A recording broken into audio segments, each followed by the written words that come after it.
आप धोखेबाज हैं, आप लोगों को गलत दिशा दिखा करके आप जो है इन के प्रकार तरीके से सिर्फ और सिर्फ सत्ता के ऐसी नंगी, ऐसी गलत, ऐसी घिनौनी रास्ते को अपना रहे हैं। शर्म आना चाहिए। और देश की जनता देख रही है, समझ रही है। आप कैसे भी आप दबोच कर करके, डरा करके, सहमा कर करके जनता को पे आप राज तो कर लोगे, लेकिन आपका शांति, जो आत्मा की शांति है वो नहीं मिलेगा।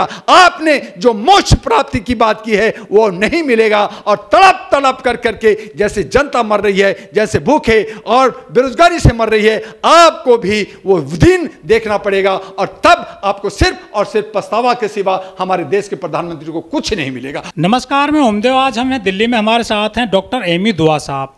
दुआ साहब, पीएम साहब चले गए हैं गुफाओं में ध्यान करने के लिए। जब जब चुनाव आते हैं वो काफ़ी मेहनत करते हैं, चुनावी रैलियों में बड़े बड़े भाषण देते हैं, बहुत लोगों को संबोधित करते हैं, लेकिन जैसे चुनाव होता है ख़त्म, वो अपना अंतर्मुग्ध हो जाते हैं। क्या कहना चाहोगे आप? हमारे देश के दुर्भाग्य है कि हमारी लोकतंत्र जहां खूबसूरती के साथ चलनी चाहिए, वहां पे हमारे 2014 में मोदी जी, जो आज देश के वर्तमान प्रधानमंत्री हैं, उन्होंने कहा था कि मैं आपका सेवक हूं। उसके बाद 2019 में कहा मैं आपका नौकर हूं। तो सेवक बने, नौकर बने, चौकीदार। फिर उन्होंने कहा मैं चौकीदार हूं।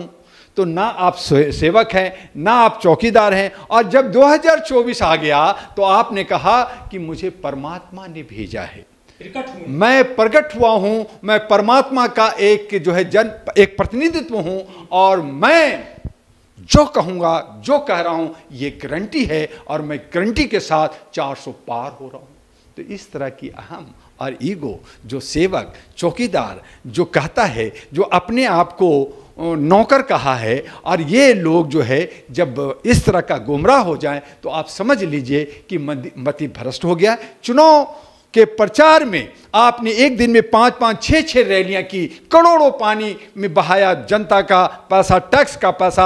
आपने अपना पैसा बर्बाद नहीं किया, जनता का पैसा, टैक्स का पैसा। चूंकि आप एक संवैधानिक पद पर रहे, आपकी तमाम सिक्योरिटियां मिली, तमाम आपके जो है हमारे ब्यूरोक्रेट और जो सरकारी जो जितने भी महकमा थे, जितने भी विभाग था, वो लगे रहे। आपने सारा मिसयूज किया और वहां पर आपने नफरत की राजनीति की। और उसके बाद जब आपने देखा कि मैं बनारस भी कहीं हार ना जाऊंगा, कहीं मुझे गंगा मां ने बुलाई थी, आज मुझे उसका भी आशीर्वाद नहीं मिला, राम का भी आशीर्वाद नहीं मिल रहा है, तो चल भैया मैं विवेकानंद बन जाऊं। तो वो कन्याकुमारी में जाकर के साधना कर रहे हैं, 24 घंटा का जो है वो तप में बैठ गए हैं। अरे बनारस में तो हमारे सत हरिचंद, आप सत हरिचंद बन के दिखा देना, आप उनके घाट पे बैठ करके आप वहां तपस्या करते ना, आप वहां चुनाव लड़ रहे थे, आपको वहां वोट मिलना है, आप वहां ना बैठ करके आप विवेकानंद बन करके आप युवाओं को गुमराह कर रहे हैं कि मैं विवेकानंद, चूंकि वो नरेंद्र थे, मैं भी नरेंद्र हूं, तो इसलिए वो नरेंद्र विश्व में नाम कमाया नरेंद्र, और मैं नरेंद्र हूं, तो मैं भी विश्व का गुरु हूं,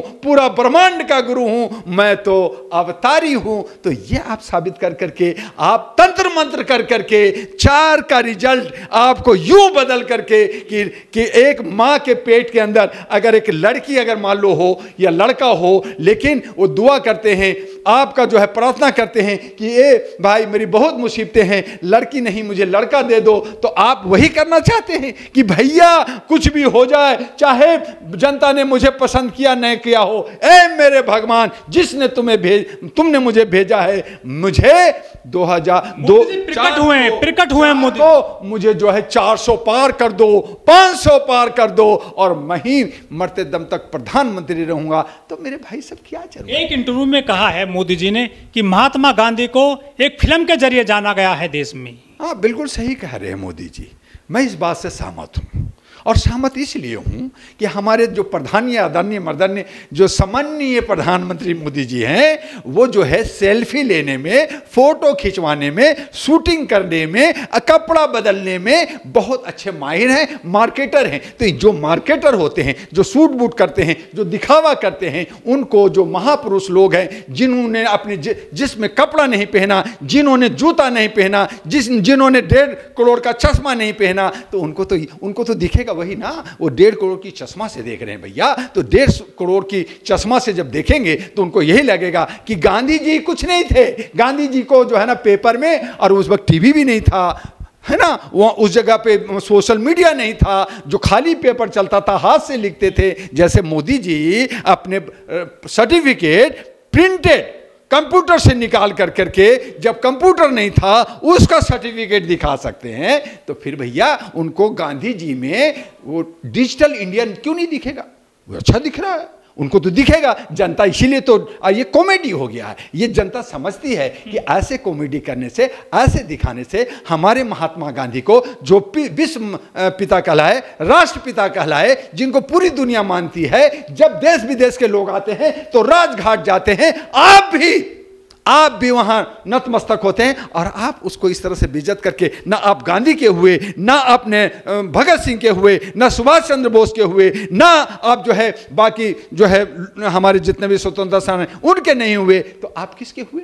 आप किसके हुए? आप गोडसे का हैं, आप सावरकर का हैं, आप गोडसे का हैं। और फिर मैंने यही कहा कि आपको क्या बनारस में हमारे साधु संन्यास, हमारे हरिश्चंद नजर नहीं आ रहे? हमारे वहां पे विष्णु, हमारे बहुत सारे भगवान, वहां पे भारत का नक्शा है। सबसे पूरे भारत के अंदर भारत का नक्शा, भारत माता का जो मंदिर है वो बनारस में है। आप उसकी पूजा न कर करके आप नरेंद्र का नकल करने जा रहे हैं, तो आप नकलबाज हैं। हो सकता है कि 1 जून 2 जून का जब रिजल्ट खत्म होगा, जब काउंटिंग, तो ये जो है पूरे देश के अंदर इमरजेंसी लगा सकते हैं। ये जो है कहें नहीं मैं मानता चुनाव को, बात खत्म करो, इमरजेंसी लगा दो, राष्ट्रपति शासन लगा दो और मैं रहूंगा। ये भी गेम हो सकता है। जब इनको दिखेगा कि मेरी सरकार नहीं बनने जा रही है, तो ये 4 तारीख के शाम में भी कुछ भी हो सकता है। तो इसके इंतजार कीजिए कि 4 तक बहुत बड़ा जो है खेला हो बे।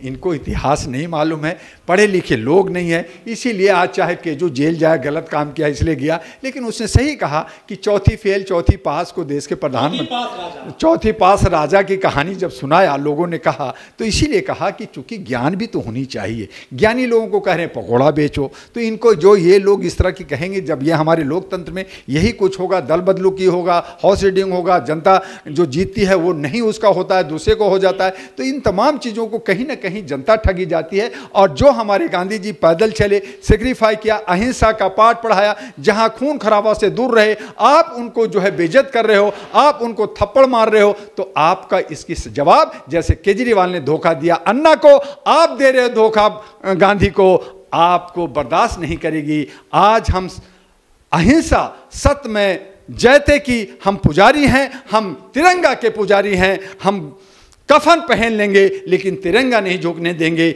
गांधी का मान अपमान नहीं सहेंगे। तो ये हमारा देश है, और इस देश पे जो लोगों ने गुमराही किया, चाहे रावण हो, चाहे कोई भी राजा हो, चाहे धृतराष्ट्र हो, बहुत सारी कहानियां पड़ी है, वो तमाम लोग मिट गए, आपको भी मिटना होगा। देखते हैं जनता की जीत होती है या जनता को आप ठगते हैं, लेकिन कहीं ना कहीं आपकी हार हो चुकी है। लेकिन इस बार तो मोदी जी ने 80 इंटरव्यू दिए हैं मीडिया को। आप कहते थे कि मोदी जी मीडिया में नहीं आते हैं। जर्नलिस्ट महोदय किसको आप अगर इंटरव्यू दिए तो 80 की क्या जरूरत थी? एक टेंट लगा देते इंडिया गेट पे, जैसे आपने जो है आपने योगा करा दिया इंडिया गेट पे, एक टेंट लगा देते, सारे जर्नलिस्ट वहाँ आ जाते, वहाँ पूछ लेते। 150 जर्नलिस्ट है, आप 2 अपने चहेते को बैठा के रूम में इंटरव्यू दे दिया, 2 से बात कर लिया और कहा भाई इन तमाम जो हमारे जो गोदी मीडिया है, हमारा जो इलेक्ट्रॉनिक जो चैनल्स है, उनमें दिखा दो मैंने इतना दिया। किससे बात किया? क्या डॉक्टर दुआ से बात किया? क्या ओमदेव से बात किया? क्या रवीश से बात किया? कोई और से बात किया? आपने किससे बात किया ये भी तो पता चले। तो आप जो है कि जंगल में मोर नाचे किसने देखा, तो आप वही काम कर रहे हैं कि आपने कहा मैं 80 दे दिया, 200 दे दिया, आप दे दिया, लेकिन देखा कौन, सुना कौन? आप इंडिया गेट पे करते, आप मंडी हाउस पे करते, आप जंतर मंतर पे कर देते, आप जो है राष्ट्रपति भवन में लोगों को बुला करके कर देते, क्या दिक्कत थी? आप जो है बनारस, जहां आपका संसदीय चुनाव था, वहां पे रोड पे कर देते। मैं समझता कि आपने प्रेस कॉन्फ्रेंस किया है, पूरा प्रेस आई है, आपसे सवाल जवाब किया है, घंटा 2 घंटा 4 घंटा आपने जवाब दिया है। अरे भाई, आपने जो है तो रिकॉर्ड तोड़ दिया है। लेकिन आप ये दिखावटी चोगा पहन कर करके, आप दीवारों में रह कर करके, आप जो है बाउंड्री में रह करके आप इस तरह की भाषा करेंगे तो ये बहुत ही सरासर गलत है और मैं इसका कंडेम करता हूं।